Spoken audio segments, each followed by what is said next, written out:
Let's solve homework exercise number 1 from section 9.3. We need to convert 5.6 decigrams to milligrams, okay? Remember now, D stands for deci, M stands for milli, G for gram. So again, kilo, hecta, deca, the unit by itself in this case would just be grams. And then decigrams, centigrams, and milligrams is the units in the metric system. We have decigrams here. We want to convert to milligrams.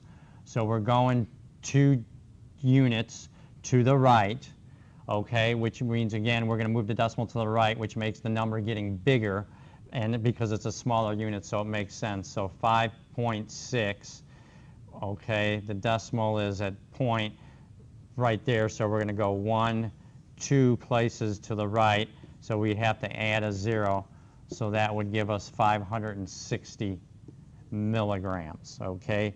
Using kilo, hecta, deca, the unit grams, deci, centi, and milli, okay? So 2 jumps to the right would give us 560 milligrams.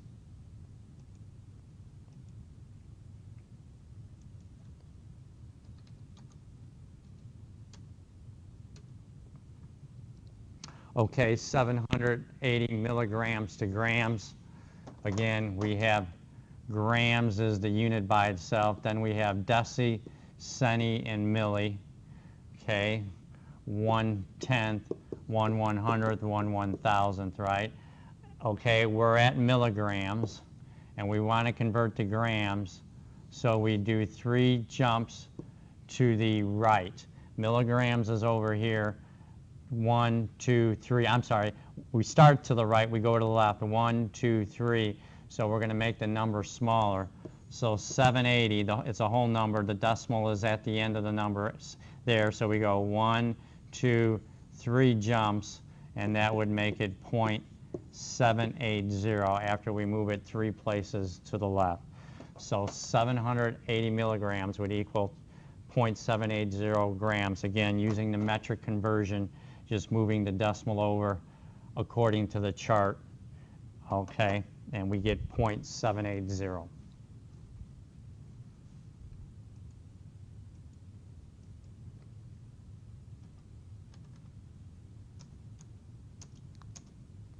Okay, 29.6 kilograms to grams. Again, a metric conversion, so we can do kilo, hecta, deca, and then the unit grams. So we're starting at kilograms, and we're going to go to grams. Is the unit without a prefix. So it's 1, 2, 3 jumps to the right. So 29.6. The decimal's here, so we go 1, 2, 3 jumps. So that means we would have to add 2 zeros. So it would be 29,600. Okay, again, from kilo to grams, kilo, hecta to deca to grams by itself, no unit, no prefix, just a unit, 3 jumps, so we would get 29,600.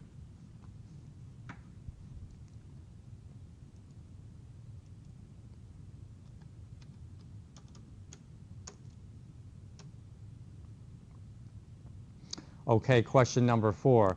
0.08 cubic meters of water, that's a volume, is equal to how many kilograms? Okay, cubic meters is obviously is a meter by meter, so it's a large unit. So you can see here, a cubic meter weighs 1,000 kilograms. So you can use dimensional analysis. You can say 1 cubic meter is equal to 1,000 kilograms, or switch it around, put the 1,000 kilograms in the numerator. In this case, that's what we'll need. So again, using dimensional analysis, 0.08 cubic meters. Okay, we want the weight of it in kilograms. And what did we just say? Right here, a cubic meter, 1 cubic meter of water weighs 1,000 kilograms, all right, from this chart right here. So then the 1,000 is in the numerator. It's going to tell us to multiply. So we're going to take 0.08 times 1,000, and that will be our answer in terms of the weight in kilograms.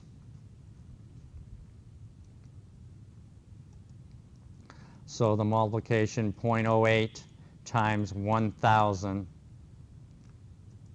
equals 80 kilograms.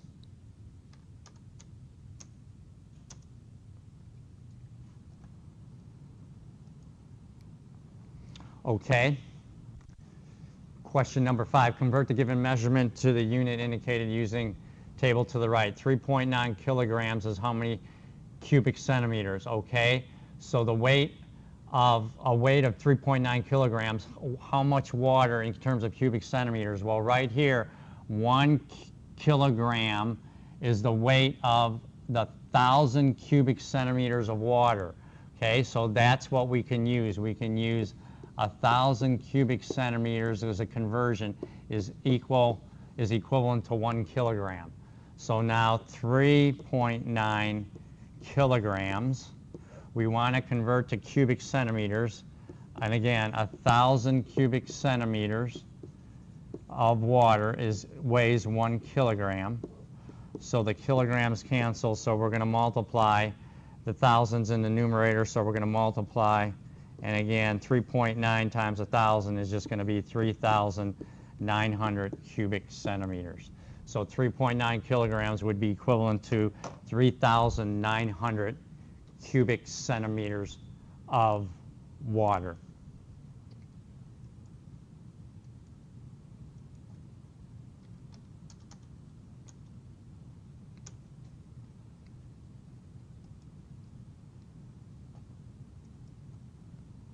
Okay. Problem number 6, we want to convert 0.05 kiloliters to grams. Okay, now the volume, the weight of a kiloliter of water is 1,000 kilograms.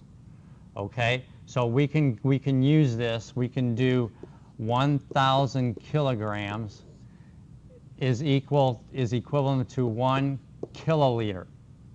Okay, that will get us to kilograms, and then what we can do is we can just use the metric to metric conversion of grams.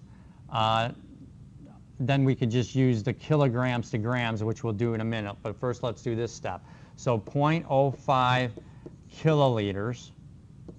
Okay, the weight in kilograms is 1,000 kilograms. Okay, for 1 kiloliter. Okay, so again, we're going to multiply 1,000 by 0.05. If you do that, you're going to move the decimal. It's just going to be 1, 2, 3 places. So you're actually going to get 50 kilograms. Okay, now, okay, this cancels, and your units is kilograms. Again, they're the thousands in the numerator, so we multiplied. So 0.05 times 1,000 is 50. Now, however, what do we want? We want it in grams. So remember, kilo, hecta, deca, grams.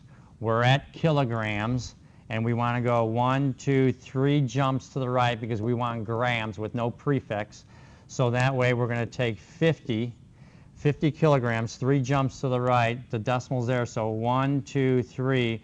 We'd have to add 3 more zeros, which then would be what? 50,000 grams. So again, we use the metric, we use this to convert kiloliters to kilograms, 1,000 kilograms in a kiloliter, and we got 0.05 times 1,000 is 50, but then we had to do one more conversion because we have kilograms and we wanted grams, so we just used our chart, kilo, hecta, deca, grams, 1, 2, 3 jumps to the right, so we added 3 zeros and we end up with 50,000 grams, okay? So you've got to do 2 conversions.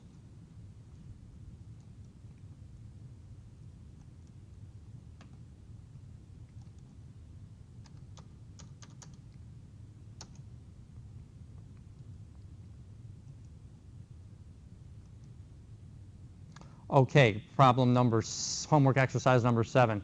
Convert 19 ounces to pounds, and here we have ounces to pounds, every 16 ounces is 1 pound, right? So we've got the dimensional, the numbers to work with. So we copy down our given value, 19 ounces. We want to convert to pounds, so that's in the numerator. The prefix for it is what? The conversion is 1 pound for every 16 ounces, okay? So the 16 is in the denominator, so that's going to tell us to divide. Again, we want to put the unit we want to get to in the numerator, the unit we want to cancel in the denominator, in the unit fraction, so the ounces cancel and our answer is in pounds, but we have to divide because 16 is in the denominator, and then round to the nearest hundredth, which is 2 decimal places. So we'll take 19 divided by 16 and round to 2 decimal places. 19 divided by 16 for 16 ounces per pound. We get 1.875. Okay, nearest hundredth, 2 decimals, 1.187. A 7 is in the 3rd decimal to the right, correct? You go to the right. 5 or more, then you add 1 to that number, so it would be 1.19. We would round up, and it would be 1.19 pounds to the nearest hundredth.